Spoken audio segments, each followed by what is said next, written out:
Part 3 here of Chapter 29 deals with civil rights. After World War II, there was a renewed struggle for civil rights here in the United States, and there's several things that can account for that.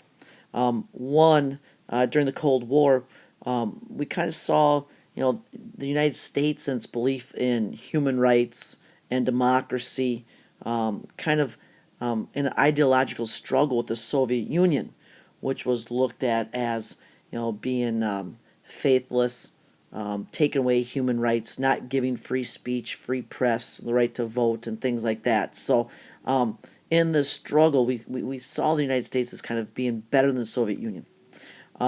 Another reason is that Northern African Americans had benefited economically from the war. They had taken jobs in wartime factories and other areas, sectors that may not have always been open to them before. And even though they had benefited economically, they still lagged behind socially and politically. So they were ready to kind of fight for some of those rights. And thirdly, the poor living conditions continued in the South for the African Americans with segregation, Jim Crow laws, and people had grown tired of that, and again, kind of became more active in the pursuit of changing the civil rights. One of the first areas of reform was when Harry Truman he attempted to initiate civil rights legislation, but Congress never passed any of his ideas, and so in 1948 he actually goes ahead and through executive order he desegregates the armed forces. Obviously, it was very controversial, to do that, similar to perhaps the gays in the military today. The era of don't ask, don't tell is over, and now gays can serve openly. Another big advancement came in 1954 in the famous Brown versus Board of Education ruling by the Supreme Court. We know the story of Linda Brown being the little girl that wanted to go to an all-white school that was closer and safer to get to. And her case was brought forth to the Supreme Court by Thurgood Marshall and the NAACP. Marshall not only wins this court case on behalf of Linda Brown, which basically ends the separate but equal doctrine established by Plessy versus Ferguson, but he also goes on to become the first black Supreme Court justice.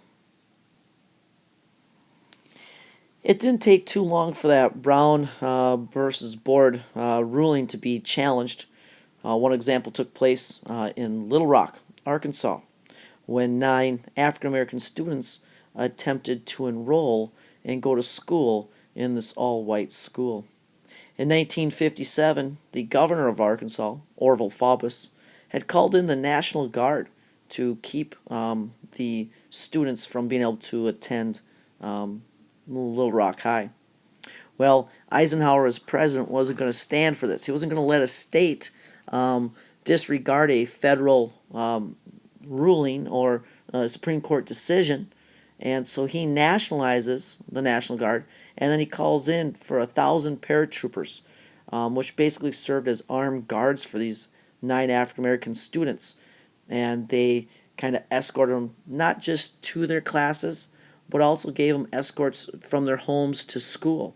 And guards would be stationed outside their classrooms. And if a student had to go to the bathroom or the office, the guards would trail behind, and you could hear the clicking of their boots on the floor in the halls.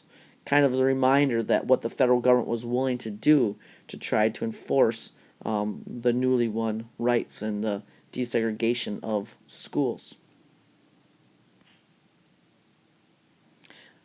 Another equally famous movement of civil rights took place in 1955 when Rosa Parks refused to give up her seat on the bus in Montgomery, Alabama. As we know through the story, she was therefore arrested, but it kind of sparked a year-long boycott of the busing systems. Even though African Americans made up 80, 90% of the bus riders on those buses, they continued to, instead of riding the buses, to walk to school, to work, down to the store and back, or carpool together, boycotting the buses to try to draw attention and protest over the segregated system that had been established. Well, after a year of the boycott, eventually the Supreme Court does rule that the buses need to be desegregated, thus winning another advancement. Later on, in 1960, sit-ins became a prominent way of being able to protest as well. In Greensboro, North Carolina, 4 college students sat down at a segregated counter and waited to be served. And that quickly caught on to sit-ins in other cities around the South, including kneel-ins in churches, wade-ins in pools.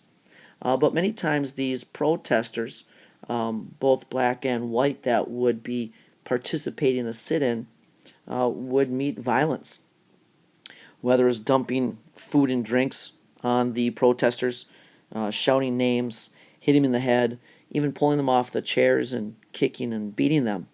It was a dangerous activity, but it was meant to try to draw attention to the segregation that existed in the South. And sometimes these protesters, they took kind of training on how to take a beating so they wouldn't get hurt so bad. But by breaking these unjust laws, they knew what the outcome was going to be. If it wasn't violence, it was definitely going to be being arrested. But they thought through being arrested and getting publicity, eventually they would be able to change the laws and desegregate these facilities throughout the South. What all these different forms of protest did was create these new leaders for the civil rights movements. It didn't take Congress or the Supreme Court, or an act by the an executive order by the president to get the ball rolling many times. It was these grassroots efforts where local leaders, for example, the SCLC, Southern Christian Leadership Conference, which Martin Luther King helped lead. It was these new leaders like King that emerged to help organize local protests. Another group that came about during this time was the Student Nonviolent Coordinating Committee, or SNCC for short. And this committee actually gave a way for the younger crowd to get involved and become active, and speak out and organize. And just as King preached, the civil rights movement took that nonviolent course of action, the belief in civil disobedience, kind of modeled after Henry David Thoreau when he protested, war and whatnot earlier in the United States history. But also after Gandhi with his nonviolent protests. No matter if you were going to get hit or beaten, you don't fight back. You let them do the hitting, and you just show the injustices. And you be willing to suffer the consequences for breaking laws, hoping to eventually make change through the sheer numbers of people who are protesting and the publicity that they gained off that. So the civil rights did pick up after World War II and culminates with great changes in acts of Congress, like the Civil Rights Act and Voting Rights Act under the Lyndon Johnson administration in the 60s.